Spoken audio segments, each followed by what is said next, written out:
What do you think? I'm going for it. Okay, let's do Okay, it. so I'm recording. Well, hello everybody, and welcome to the second Bravo Behind the Scenes series for the Zoom edition of the 2021 season here at Colorado Mesa University. We want to thank you all for joining us. Um, and we really want to thank Chuck and Robbie because I realized they just left a very important game. And we're very glad y'all chose us instead. Thank you. It doesn't look like that's much of a game, you guys. Yeah. Oh, well, we're all so glad you're here. I'm going to get things started tonight. Just as a reminder, if you will, please keep your microphones muted for the duration of the talk. We will have a point toward the end where Mo will have a section for question and answer, and feel free to unmute then and talk away. If you want, you can also use the chat feature. If while we're doing the presentation, you have a question, you can go ahead and type your question there in chat, just so you don't forget it. That's why I like to use it that way. And when we get to a pause, I'll share those questions with Mo, and he'll respond then. Moving forward, I just want to say thank you again, as always, to the sponsors of the Bravo Behind the Scenes series, who are Doctors Bob and Louise Salmons. They're unable to be with us here tonight, but we want to say thank you to them. And of course, we always want to thank our wonderful season sponsors. This season, they are Enstrom's, Chevron, and dear Chuck and Robbie Bro. So let's give them a round of applause tonight. Thank you, thank you. I guess I can actually clap. Yeah, I know, you're not muted. Clap away. I'm the stand-in clapper. I'm good at that. That's the only thing I'm good at. So we want to thank our sponsors. They're the ones who are helping us put on these productions this season, and helping us make sure that we can get them out to you both here at the house and in digital streaming. So thank you so much to our sponsors tonight. We also want to we talked about this at the first Bravo series reception, but I do want to make sure and bring it up because they're very dear folks to us. We were so sad I think back in August, to learn of the Dr. Michael Gerlach's passing. Dr. Gerlach was a dear colleague and dear friend to us.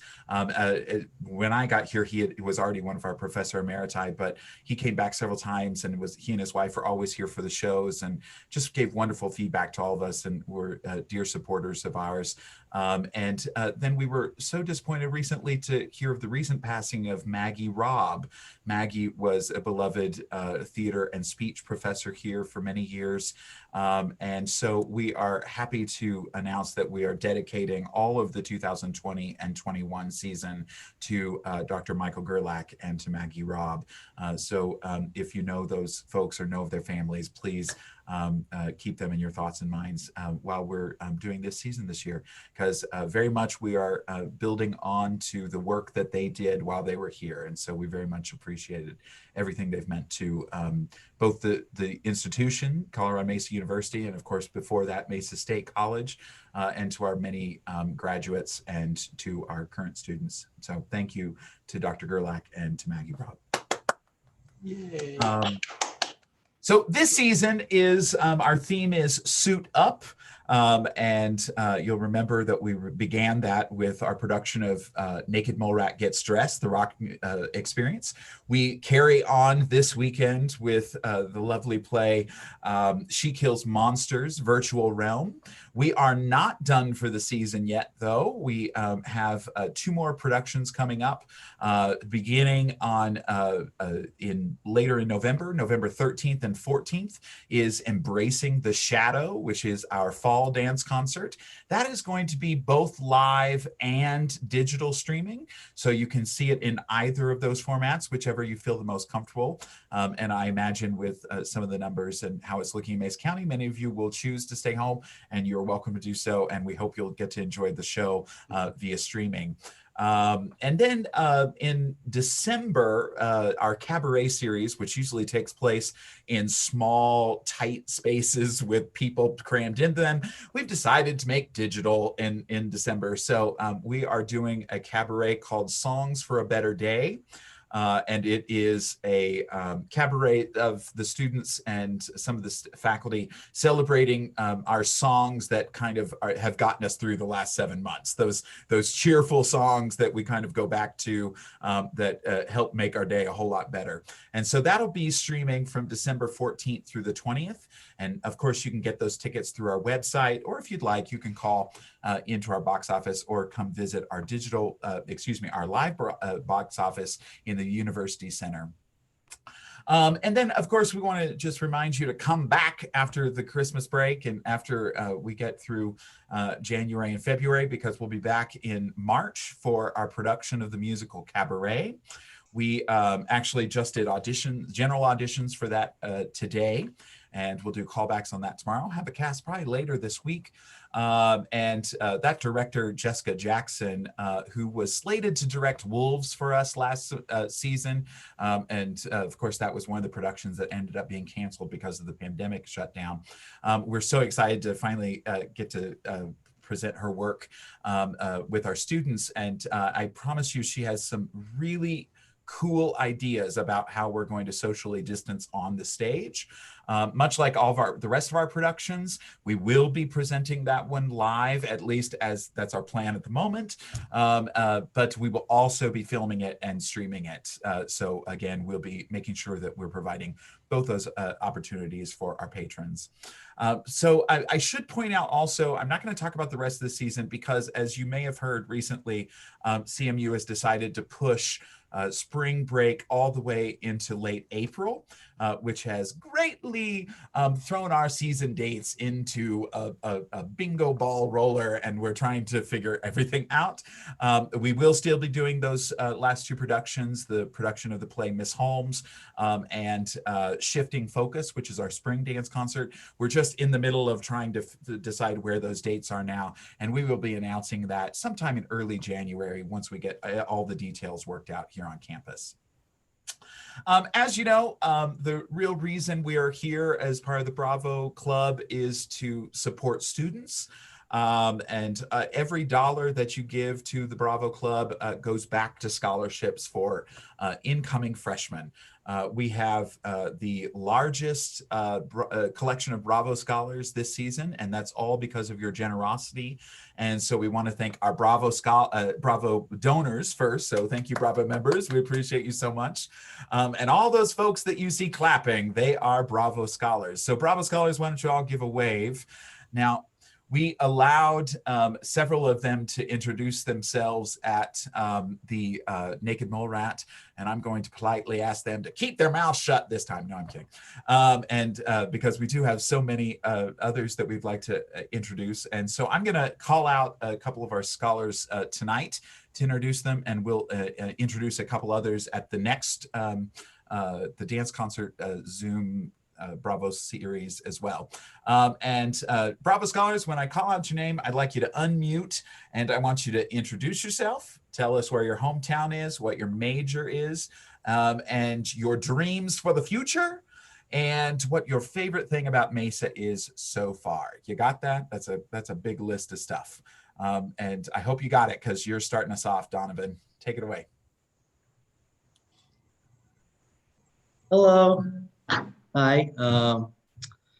My name is Donovan. As Jeremy said, I'm from Colorado Springs, Colorado. I'm a musical theater major, and my dream job is just acting in general. I'd love to go do Broadway in New York or maybe in Chicago. That would be amazing. I'd also like to dip my toes into some film acting. I think that'd be really, really fun. And my favorite thing about CMU so far is probably the department. It's filled with so many amazing people, and the professors are outstanding. And it's just an amazing place to learn and grow. So thank you so much. Thank you, Donovan, and good answer. We will let you stay. Next one on my list is Emily Skinner. There's Emily. Go for it, Emily. Hi, I'm Emily Skinner. I'm from Broomfield, Colorado. I'm a music theater major. My dream job is to probably work in Walt Disney World Entertainment, so that's exciting. My favorite part about CMU is also the department, but it's also really pretty right now with all the fall colors. It's all changing. It's great. You are getting to experience all of the type of weather we can have in the last week. Yeah, right. Well, thank you, Emily, and welcome. Next, I'm going to go to Hao Tran. How, where are you? Oh, there you are. Go for it. Hi, I'm Hal. I'm from Pueblo, Colorado. I'm a musical theater major, and one of the things that I'm looking towards for my future is just performing and making art for people, and to just have them experience the feeling that I experience every time I see a live show, which is so nostalgic, and I want to be that for people. So wherever I am, I just hope that I'm performing and changing lives. And my favorite thing about this department is the same as the other two, is the people. Everyone here has been so welcoming and warm, and it's just a really nice place to be in. Thank you, Hal.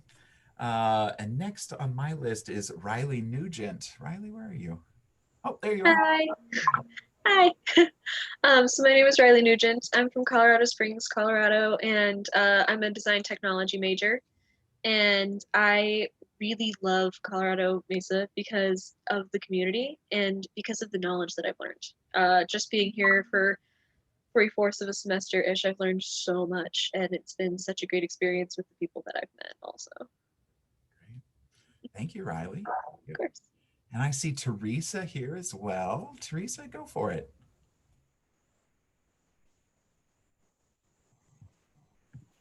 Hi, I'm Teresa. I'm from Houston, Texas. I'm a design slash technology major. My dream job is just to be a designer for theater. I just really enjoyed it. So, yeah. And also, what I love about CMU so far is I just love how people are so nice and supportive of others and just how nice the community is. I just really enjoy that a lot. Thank you, Teresa. And last tonight is Maisie DeBerry. Maisie? Hi, I'm Maisie. I'm from Anchorage, Alaska, and I'm a dance major this year. I think my dream job is to be a freelance choreographer, and I want to use that to get to travel around the country and hopefully travel abroad, internationally, all of that fun stuff. And I think my favorite thing about CMU so far is the dance faculty. James and Amanda and Gabby just pour their heart and souls into teaching our classes and choreographing for us. And they've been so amazing to work with. Yeah.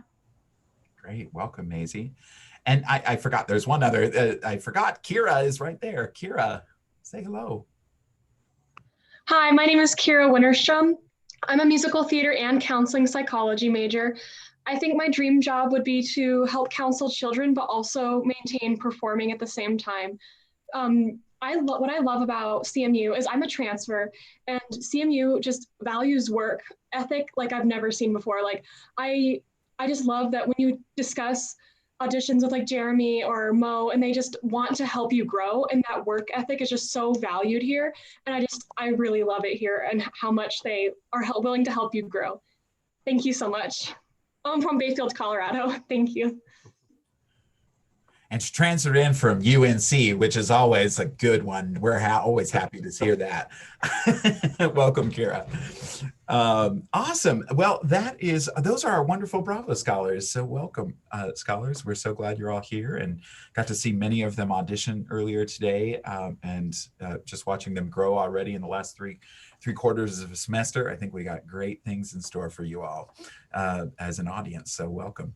I'm going to take this and pass it on to Mo at this point. Mo, as many of you know, is the department head for the Department of Theater Arts. And let me tell you what, that's a job right now. It's always been a job, but it's about 3 times a job now. And on top of that, he's put together a beautiful new production in a field that none of us have worked in before, right? And Mo is going to tell us all about She Kills Monsters Virtual Realms. So take it away, Mo. I will do it. Yeah, one of the things I like about Mesa is how much I'm learning too, because we are learning a lot together right now. I have never endeavored to try to make basically a full-length film, and especially most people don't try to do that in about 75 days, which is, I think, how long we've done it. I think most full-length films take maybe a couple of years to put together. And so if I just start wandering off in the things that I'm saying, it's because I no longer have any capacity to think anymore. It's all been used up by She Kills Monsters. But I did want to share a little bit. I think one of the great pleasures, I'm going to share my screen with you here in a second. But one of the great pleasures of this particular show was just that because we had to do so many things that we had never done before, we were able to go work across outside of our own department. We always talk about it, but it's always difficult to achieve because if you're doing a show like Cabaret, all of your energy and focus is on producing that particular show, and it takes really everybody in the whole department to do it. But we needed help with She Kills Monsters because we were going to try to create this virtual film, an online version of a show. And so we reached out initially to the art and design program and to Evan Curtis over there. I think I'm gonna get into I'll share this. You don't have to look at me anymore. I can look at some of these images. So here's my little slideshow. I thought it was funny to do this little animation here. There's like little bubble animation here, and it's sort of similar to what actually is, we use a lot of these kinds of graphics in She Kills Monsters as we were trying to sort and sift how to tell our story.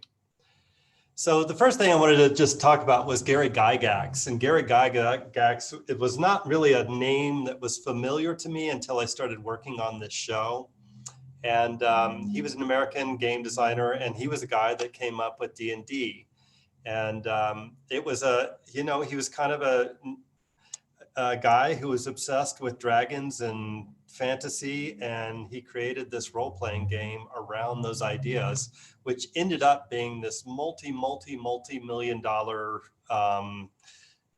company, essentially, that he developed. And he had I think some somewhat interesting things to say about D&D, which I think are appropriate and maybe particularly meaningful. They were meaningful to me as I was working on this particular project. He talks here, he says, "You're not entering the world in usual manner, for you are setting forth to be a dungeon master." And I felt a little bit as I was working on this She Kills Monsters as if I was the dungeon master of the film. He said, "There are certainly stout fighters, mighty magic users, blah, blah, blah. You, however, are above even the greatest of these, for as DM, you are to become the shaper of the cosmos. It is you who will give form and content to all the universe. You will breathe life into the stillness, giving meaning and purpose to all the actions which are to follow." And that felt like what we were doing. You take this text, this just lines on a page, and then we were going to take those ideas and translate them into visual images and into sound and to words and to action. And so that process was very unique in this particular project. He also said, the essence of a role-playing game is that it is a group cooperative experience. And I like this. This is sweet to me, there's no winning or losing, but rather the value is in the experience of imagining yourself as a character in whatever genre you're involved in, whether it's a fantasy game, the Wild West, Secret Agents, or whatever else. You get to sort of vicariously experience those things. And I felt like I was vicarious. I felt like I was playing the role of a film director during this process, a role I had never played before in my 40 years in the theater world. So we had to figure out some ways that we could tell this story. And I needed some governing ideas in terms of figuring out how to do it. And so the first thing we made this decision back in, I think, April or May, once COVID had hit, and we were trying to decide whether we made an initial decision that we were going to do our season no matter what, whether we were going to do it live or whether we were going to do it streamed. But we made the decision back then that we were going to use this third edition of She Kills Monsters, which was the online version of it, and just go for doing that. And so some of the decisions that were made along the way, that was a decision that was, helpful. That gives you a little bit of a framing device for how you're going to tell the story. The other kinds of decisions along the way that were interesting to work on were decisions about how we would depict the real world of the story, which is basically in the high school world of Athens, Ohio, and how we were going to depict this D&D fantasy world. And given our limited resources to do that, we couldn't create locations out there in the world. So what we decided to do was to drop all of the backgrounds back behind actors as we were shooting them. And so one of the conceits that I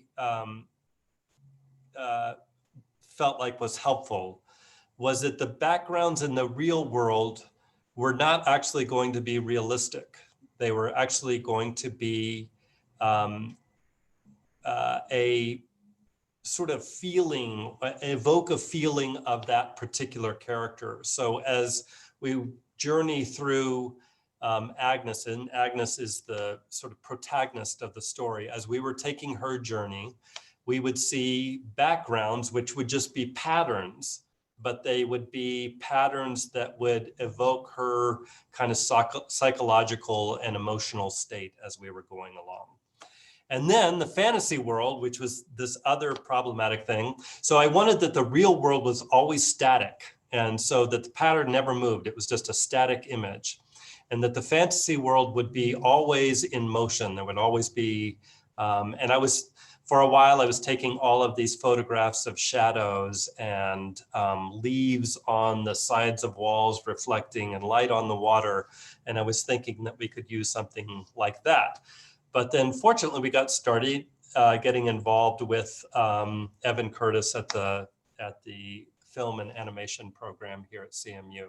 I'll talk a little bit more about that in a minute. The other thing was just like process approaches and how are we going to rehearse this thing and how are we going to film it? And what was really strange is right from the get-go, we decided the best way to audition an online show was actually just to audition it as a Zoom audition, essentially. So everybody logged in and did their auditions, their monologues, their readings from Zoom. And it was very instructive because I could see sort of which actors felt right for this medium. And whatever that meant, sometimes it'd be that somebody was too big for the medium, or sometimes it was they were kind of flat in terms of expressing themselves in this medium. So that was one of the process approaches. And the other was that we were going to have to film this thing.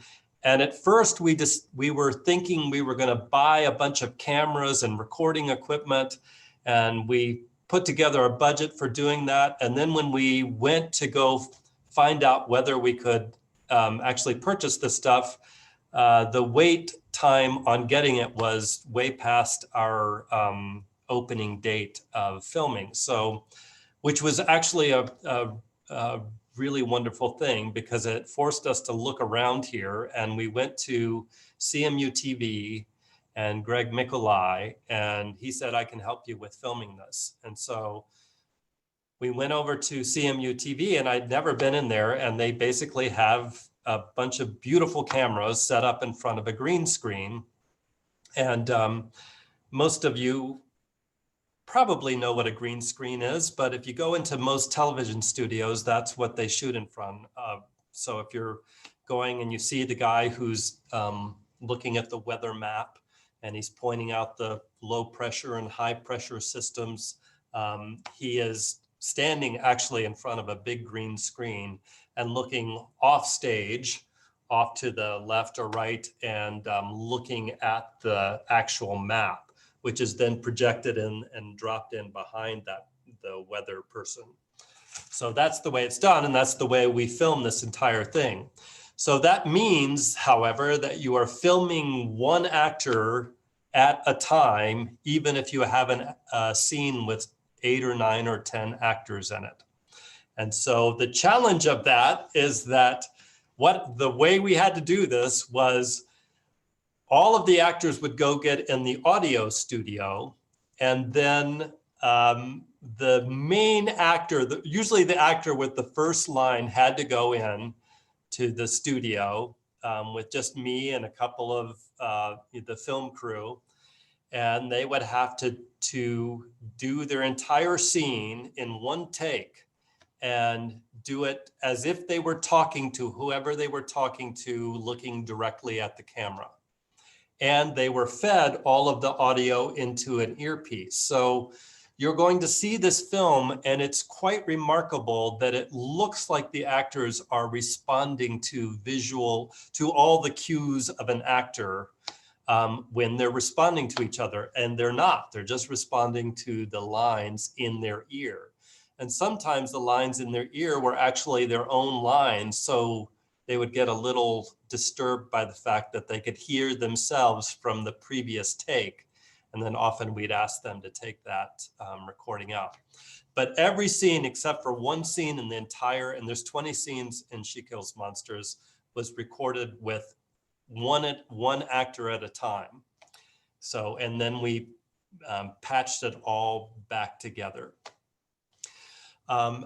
So what this required for my brain was some sort of way of organizing all of this into something that I could understand.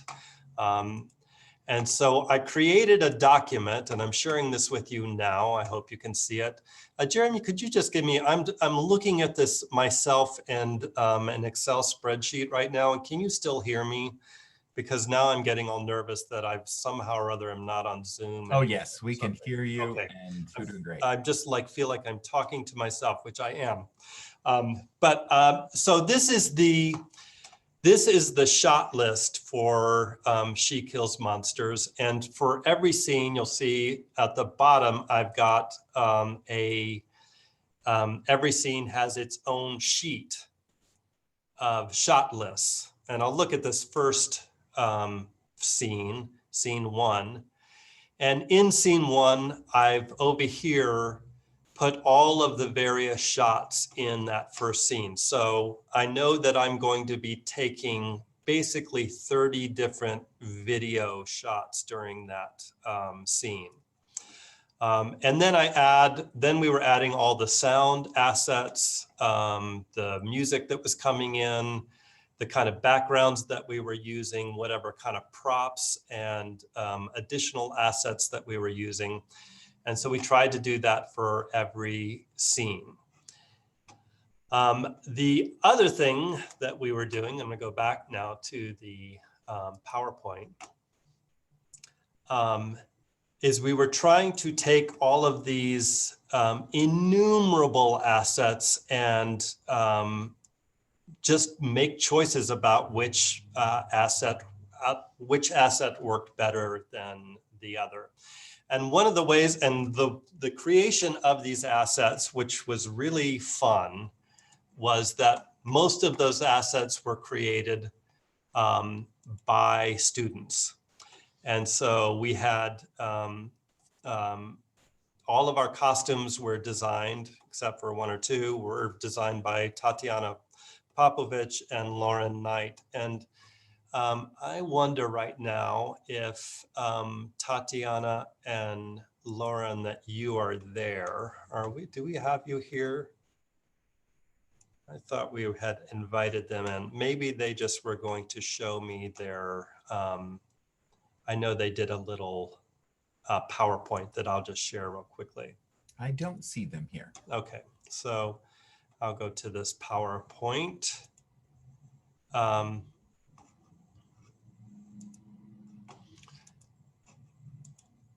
So they each were responsible for several different characters. And so Tatiana, who is a senior this year, was responsible for Vera. And so she put together a little research for that. And ultimately, and Vera is kind of a cynical high school smarty pants, and she's a little goth, and she's always has a pointed point of view, and she's very humorous and funny. And so this is the ultimate design that Tatiana came up with. I should tell you, we can't see that design. Oh, you can't see this? You haven't shared it with us. Oh, shoot. Well, that's not good.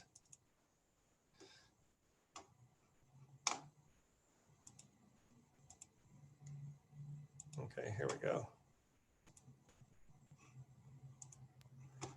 You got it now? There it is. Okay. So she was responsible for Vera, for Farah the fairy, for Calliope the elf, for Orcus, and for Tina and Gabby. And so Farah is a nice little fairy, and we decided that Tina was not the nicest little fairy in the world. And so Murphy here is playing playing Farah, and this is ultimately the costume design for her. And Calliope is an elf. We end up with that costume design, and then on down. And Calliope's, she also has a realistic version. She has CP, and so she has crutches. Orcus is described as a slacker, but in the D&D world, he is also a demon overlord. And so this is the comic rendering that we were going from. And then this is Ian, who is the actor playing Orcus, and this ends up being the way the costume was designed.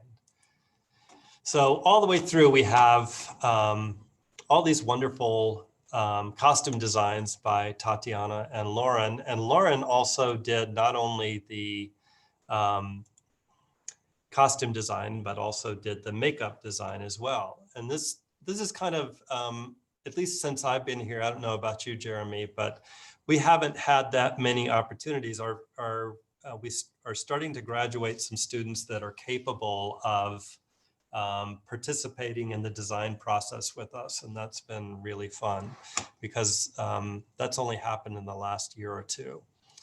So Evil Tina and Evil Gabby are these horrible, evil cheerleaders that are super fun in She Kills Monsters. So the other student work that we had was from Abigail Orton, and Abigail designed all sorts of weaponry for us and all of the dragon puppets. And so I just wanted to show you kind of some of the fun stuff that she created. She was, excuse me, she was really into this. And so for each of the characters, in this case for Lilith, she wanted to try to design a battle axe for her.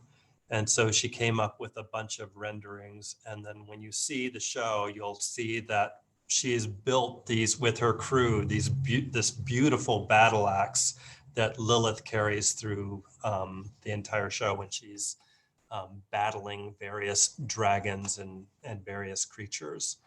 They're really beautiful. She also designed dragon head puppets for the show.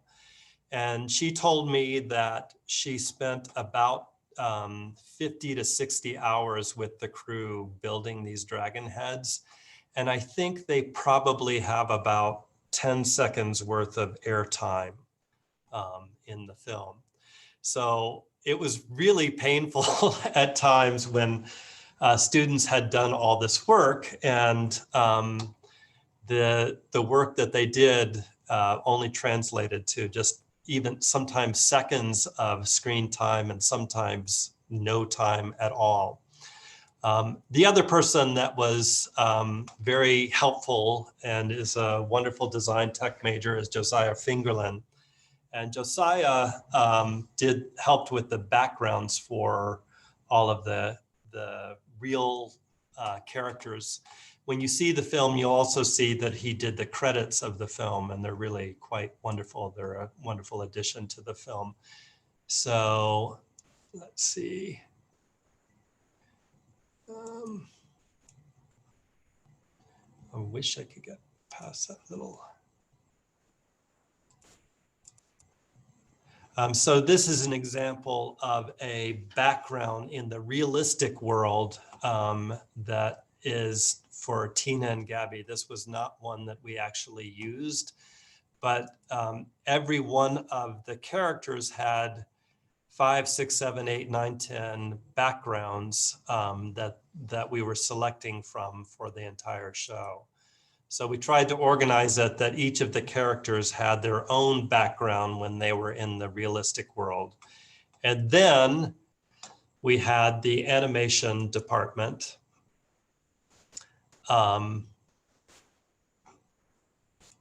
get involved. And the program is run by, he's an award-winning stop motion animator, and he just came to CMU last year. His name is Evan Curtis, and he had a lead designer whose name is Katrina Odom. And Katrina had a team of about 10 animators, and they created probably about 100 different drawings. And so here's an example of one of those drawings. And this is for the character Tilly here. And then you can see kind of some of the sketch work that started the process of creating Agnes's fantasy character. And then it's developed a little bit further. And then she developed it into these comic panels. One of the things that was also really painful is that this is one of the renderings of one of the monsters, the Beholder in She Kills Monsters. And the Beholder has a scene that's about 10 seconds long.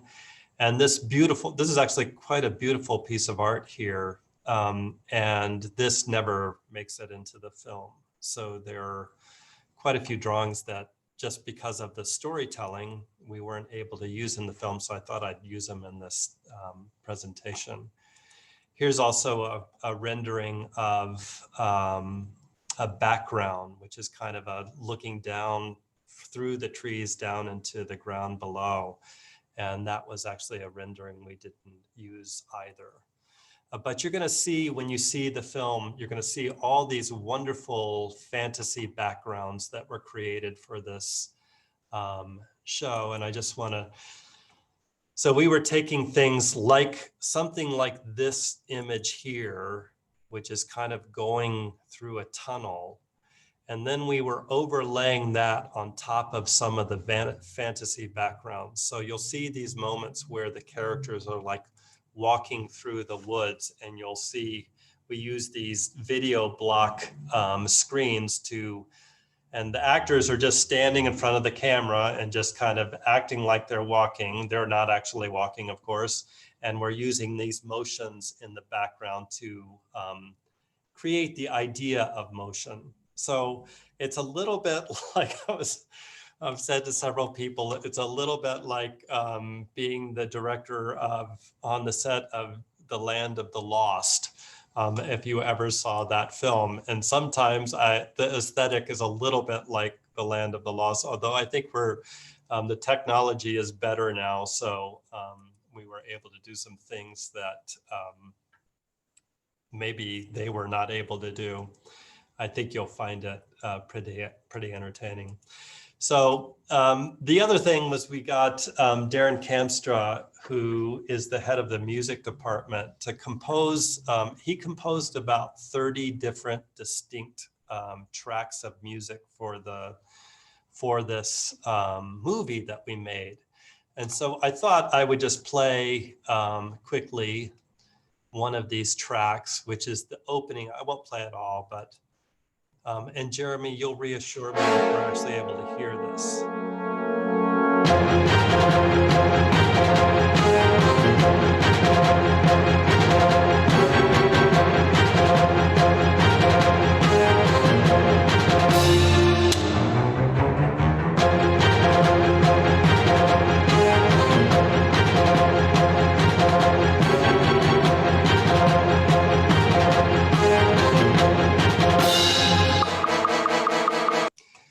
So what was fun about that was used, it's an orchestral piece that's used as one of our fights, as underscoring for one of our fights. And so he also, I would just tell him to do things like, can you render for me some sort of romantic piece of music? And then I wouldn't hear from Darren for a few days. And when he'd come back and he would write something like this.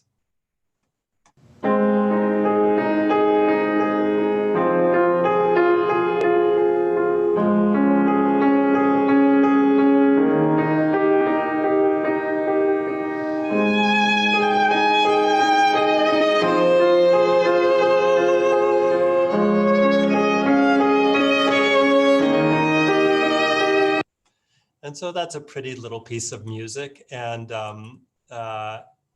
it's used somewhat comically in the piece. But Brian Krinke, who's does strings for us here at CMU, actually recorded the violin in that recording.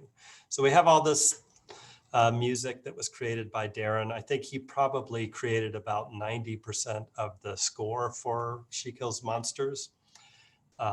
Which is super cool. And the other thing that we worked with was Masscom and Greg Mikolai, and we could not have done this project without them. We filmed all of the scenes in about 2 weeks. I would say that translated just to about, I'd say 50 to 60 hours of filming in the studio. And without his expertise, we would have just been utterly lost. And he helped do an initial rough edit of the movie. And then Matt Schleif and Josiah and Mike Leggett and I all got in various offices and started editing the whole piece together. And the piece is, I'm gonna actually stop sharing so I can see you all again. The piece is about an hour and 15 minutes long. It goes super fast. It's quite amusing. I think those of you that are majors, and maybe some of you got to see it, hopefully you can vouch that it was fairly amusing. And I think it's also quite visually stimulating. It really has its own particular aesthetic that I'm proud of. It's quite fun to look at. And there's also, I'm going to show you just one other thing. I was dealing, I'm still in shock. So if I've been rambling, I totally apologize. But this was, I just have to share this one little thing with you. This will give you some idea of what we were trying to deal with. So there are these, as I said, there's a fight with a dragon as the climax of the piece. And so I was like, Mike, we need to come up with a bunch of roaring dragons. So right here, you'll see that I think I have about 20 different roars of dragons that we had to select from to figure out. And there are innumerable sound effects, or like all these fights with swords. I was like, you know, I need a clanging sword sound, or I need a sword that goes into a skull, or I need someone to slash across someone's chest, you know? And what does that sound like? So we have hundreds of these sound effects that are all in these files. And I would listen to them till 2 o'clock in the morning and go, okay, this one, I think this one will work. And when you look at this thing, it looks fairly simple, but there are just so many components to it. And it was a great pleasure, and it was tedious as well. It was quite tedious as well. But I think you will enjoy it very much. And that's really all I have, Jeremy. I did want to just say to many of several of our scholars understudied for the show, and they were super wonderful in terms of being prepared. Being an understudy is a thankless job. You have to learn all the lines and be ready to go on at a moment's notice. And they were all ready and always prepared, and so I really appreciated that. But the good thing is we don't have to end anytime. We could go all night. We can just talk all night, because you can watch this at any time you want. It's the Mo LeMay Halloween special. Yeah, it's quite frightful. Thank you, Mo. How about a round of applause for Mo? Oh, sure, yeah. Thank you. And with that, we'll open it up for any questions. There have been some lovely comments in the chat, Mo, just people who are yeah, I see that. The collaboration that's been going on. But does anybody have a question? And if so, you can feel free to unmute yourself and ask away.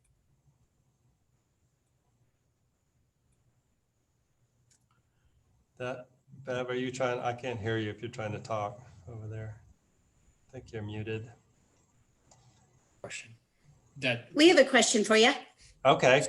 So is any of that great music that's new music, is it going to be used after this play for anything? You know, I was actually thinking about this last night, and I was thinking that what Darren ought to do is do a concert of the She Kills Monsters score.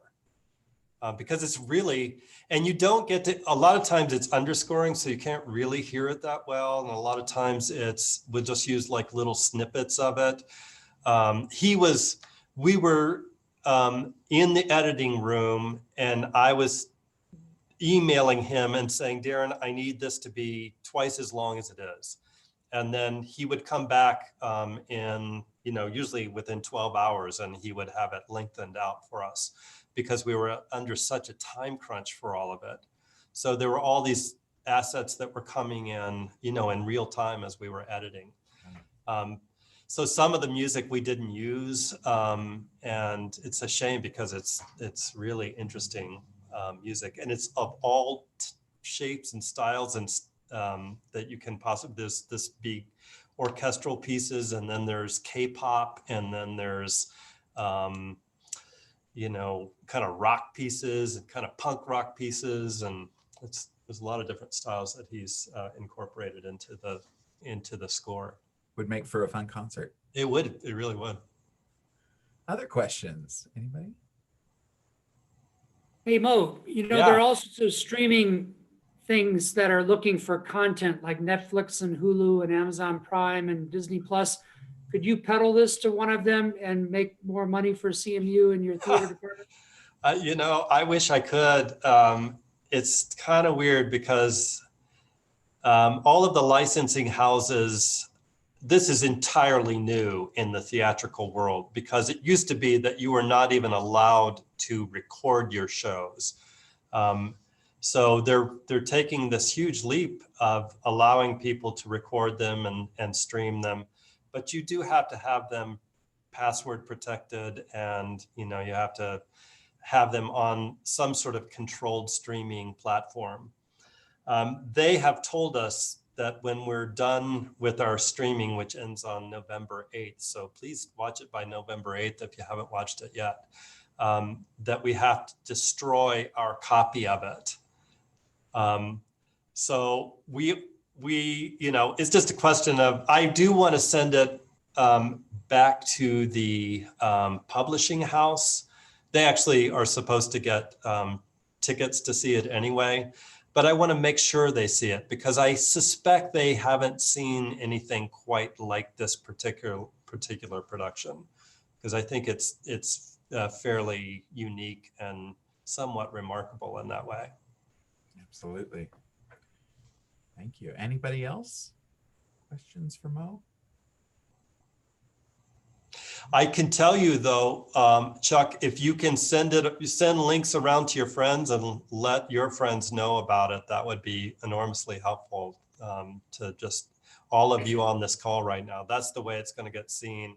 You know, we Naked Mole Rat, which we did both streaming and live, I think we made less than $1,000 streaming it. But streaming so far, well, but exactly, by streaming it, 4,000 school-age children saw the show. So that was pretty remarkable. So will the show be able to be viewed like pretty, even not just tonight, but like other days and from now on the link? Up till November 8th, you can watch it as many times as you want, and any time you want. Awesome. Anybody else? Well, I'm starting to get hungry for chocolate. You deserve chocolate. We'll I think I do. Well, I want to thank Mo LeMay for being here to do our talk for us, and thanks to him and all the production team, and both in our department and across campus for all their wonderful work. We hope that you will take some time to check out the show at least once, if not many, many times. And as Mo said, it's all, if you enjoy it, please share the ticket information, because anybody around the country can buy a ticket and see the show. So please share it with them if they enjoy it, if you enjoy it. I would also like to point out, Mo mentioned that we were going to have some of our student designers here, and apparently we've got some lines crossed. But I do know that we have some really wonderful interviews of them that Laura Bradley over there in the corner, Laura and the marketing office have put together with some of those student designers. And when we send out the link for this video, we'll also include the links for those videos as well, if you'd like to check out those interviews, because I know at least in one of them, you get to see the dragon heads and how they were put together. And it's a pretty cool video as well. So we'll make sure and send those around to you as well.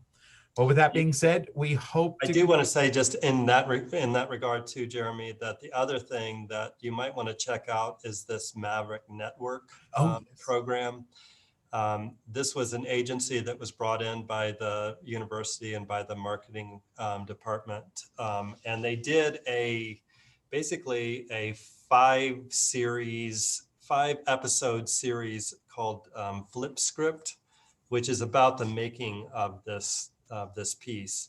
And I've seen the first episode, which is good, but it's going to get a lot better as the students, as some of their work is showed in the process of the making of the show is shared through student eyes. It's going to be fun to watch. Absolutely. Yeah, and we'll make sure and send you a link for that as well, because those are some pretty cool. There's also one of the episodes of another series they did is with Murphy Baker, who starred in Naked Mole Rat, and it's following her throughout the production. So there's a lot of really cool footage there and cool interviews. So we'll make sure and share all this stuff with you. So thank you again, and we hope you have a very happy Halloween. We will see you on November 14th here. Thanks all. We really appreciate you. Thank you. Thank you so much.